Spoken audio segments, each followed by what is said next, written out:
maybe 10% of the population in Taiwan, if there is forced unification, will leave Taiwan. The rest will stay, and the rest will accommodate. And why should the mainland treat them badly? China is not treating Hong Kong badly. China is treating Hong Kong very well. As a wonderful diplomat and a politician, a policy maker, what would be your advice to the people living in Taiwan right now? Because that is very much the most sensitive topic for a lot of people speculating about the geopolitical tension in the region right now. I was invited to give a speech in Taiwan almost 2 years ago. The guest of honor was CHANG and Ma Ying-jeou, Deng Ming, and Deng Am. I was very honored, but everybody was a little surprised. And it was a good conversation about Taiwan. The DPP government wasn't very happy. The Taiwan Waijiaobu actually issued a statement to criticize me, but it was a bit too extreme, and people were not happy that they issued such a statement. In any case, I went there as an individual. I was not representing the government or any political party. But I have a strong affection for Taiwan because I've been there innumerable times. I have so many friends there. And I work with Kuomintang, I work with Minjingtang. And most importantly, they saved my son. Because my son had leukemia and needed a bone marrow transplant. We couldn't find a match in the family. We couldn't find a match in Singapore. We couldn't find a match in Hong Kong. In the end, through Tzu Chi Foundation, we found a match. So when I meet Taiwanese leaders, I tell them, my son is Taiwanese by blood, which he is, because his blood is Taiwanese. The blood came from the Taiwan Coast Guard. So I have a strong affection for Taiwan. And my point to them is this. One China was decided a long time ago in Cairo and in Potsdam. And one China would have happened much earlier, but for the Korean War, which caused the US 7th Fleet to come in and prevent unification. If the US stops interfering, reunification will be natural and organic. So the problem of Taiwan is not the problem of Taiwan and the mainland. It's a problem of US and the mainland. Because the US doesn't really want unification for as long as possible. The US says one China, but they will manipulate it such that Taiwan will be separated for as long as possible. So when you talk about the Taiwanese people, they are caught in this big game. My point to them is, you can't affect 中美关系, but you can decide whether you want to be played on their chessboard and how you want to be played. Because if you are happy just to be a pawn, then one day you'll be sacrificed. But if you decide that, no, I will not be a pawn, I will be a castle or a bishop, then you can shape your own future. And the best time to talk to China is yesterday. Because relative to the US, China is getting stronger. So your negotiating position is getting weaker and weaker. And you should ask yourself, not whether I rejoin the mainland, because if Taiwan rejoins the mainland, it's just another province. China has over 30 provinces. It adds nothing to China. So Taiwan adds something to China by being different, by being precious. So what is precious about Taiwan? Well, it's got 50 years of Japanese colonial history, which has left its DNA in Taiwan culture. So when you go to Taiwan, you go to Taipei, Kaohsiung, you say, oh, it looks a little like Japan. You go to the restaurants, they're small restaurants, the food is very good, and the presentation is beautiful. And ordinary Taiwanese are very friendly, very courteous. Sometimes I said, if all of China were like Taiwan, China would be so beautiful in a certain way. And Chinese people who visit Taiwan, they recognize this. So Taiwan, by being Taiwan, can add a lot to Chinese culture and civilization. And they should think positively and not think in terms of whether I'm part of China or I'm not. And in the same way, the mainland should look at Taiwan not as a matter of principle or pride that you left the family, now I want you back. And if you don't want to come back, I will capture you and bring you back. Yes, you may come back, but you'll be a sullen and unhappy son and will not be good for you. In fact, you will poison the family. What you want is to win over Taiwan so they come back and then the family is enhanced. That requires China to work with the DPP. Now, the DPP is very dark green. You can't work with them because they want independence.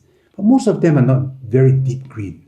They are shades of green, and many of them should be engaged. And it takes time, it takes patience, it takes generosity. Would you say the time to engage is right now, given that we spoke, I think we spoke over dinner the other day, that Trump is very unlikely to play the Taiwan card, or at least provoke Beijing over Taiwan? So China should not take the attitude that because Trump has a position, so I'm exploiting it to put pressure on you. Then they'll be defiant. They say, you're bullying me. You'll be like the way Trump is trying to bully China. The reaction will be the same. You're bullying me, I will stand firm. No, that's the wrong approach. I think the approach is just talk about history, talk about culture. Then the future is natural. It requires effort and it requires understanding. A parent, if you want to win over a child, you must understand the child and understand his hopes and his fears and work with it. And you have to be patient. I think we have lost the opportunity. You mean with Taiwan, right? Yeah. Like on the people to people level. Yeah, right? yeah. We don't. I think we're not going to see a happy ending. Yeah. Really? Yeah. For especially the younger generation, because they've changed the textbook. Yeah. You're talking about a reminder of history, of the culture, of the origins and the roots. But what is exactly happening within the island is that they are actually actively wiping out all history, rewriting history, rewriting textbooks. And also for the mainland part, especially younger generation, after 2019, what happened in Hong Kong. They're angered by that also. Yeah. For the younger generation, the Chinese younger generation, they think, we gave such a long time to Hong Kong. We didn't change almost anything. We respected one country, two systems, and they wanted more, and they looked down on us. And then you disrespect China and the civilization and the culture. Yes. I take a longer term view because Chinese culture is resilient. Mm-hmm. You can change the school syllabus. You can try to desinicize the Chinese people in Taiwan. However you try, there'll be more Chinese than the Chinese in Singapore. I mean, I don't speak Mandarin well. In my school system, I don't study Chinese history. Mm-hmm. Have I lost my Chineseness? No. Mm-hmm. How can the Taiwanese people lose their Chineseness? They don't want to be part of the PRC. Yeah. That I can understand. But the mainland must also understand why the emotions are so deep. These are not simple disagreements. Because under martial law in Taiwan, under Jiang Jieshi, it was very brutal. I first went to Taiwan in 1976. My passport did not allow me to go to Taiwan. So in Honolulu, I applied for a visa. They put it on a separate piece of paper. I had a box, an old box containing an alarm clock from PRC. Mm-hmm. The customs official looked at the box, he saw the word PRC, he took the box, he threw it away. I thought, how can you do that? This is so rude. I mean, you can tell me that I should not bring it in or whatever. He just threw it away. I was in a restaurant because my cousin lived there. And the waitress spilled somebody. He was very angry. And the person next to him said, you should have slapped her. This is martial law. For years, they were not allowed to talk about 228. And recently, they released the secret files of KMT intelligence when they were spying on everybody. Yeah. This is a deep, deep wound. And the anger against the KMT has been transferred to anger against the mainland because the KMT came from the mainland. Of course, China says, I'm not KMT, I fought the KMT. How can you blame me? No, you must understand that the anger is against the mainland. Yeah. I don't think there's enough understanding of Taiwan on the mainland. And not enough appreciation of why they are what they are. Look at Hong Kong. You mentioned Hong Kong. So since the national security law, about 300,000 Hong Kongers have left Hong Kong. Okay, that's maybe 5% of the population. Maybe 10% of the population in Taiwan, if there is forced unification, will leave Taiwan. The rest will stay. And the rest will accommodate. And why should the mainland treat them badly? China is not treating Hong Kong badly. China is treating Hong Kong very well. There was a period when mainlanders, when they went to Hong Kong, they felt that they were badly treated by Hong Kongers. Discriminated against, yeah. And literally, rudely treated. Yes. Today, It's the other way around. I have an apartment in Hong Kong. It's the other way around. I see so many mainlanders going there, influencers, taking photographs, talking to their phones. I see it's very cute. What's the complaint among Hong Kong people? Hey, they're not spending money. So history is a long time. If there is forcible reunification, there will be a wound, but it can heal.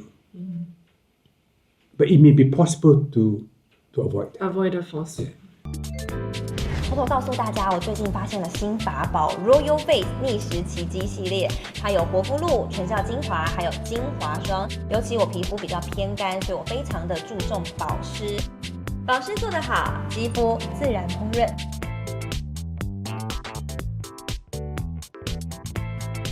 提亮肤色更年轻，抚平皱纹超有感，而且气色变好。用心保养，每天都更美一点。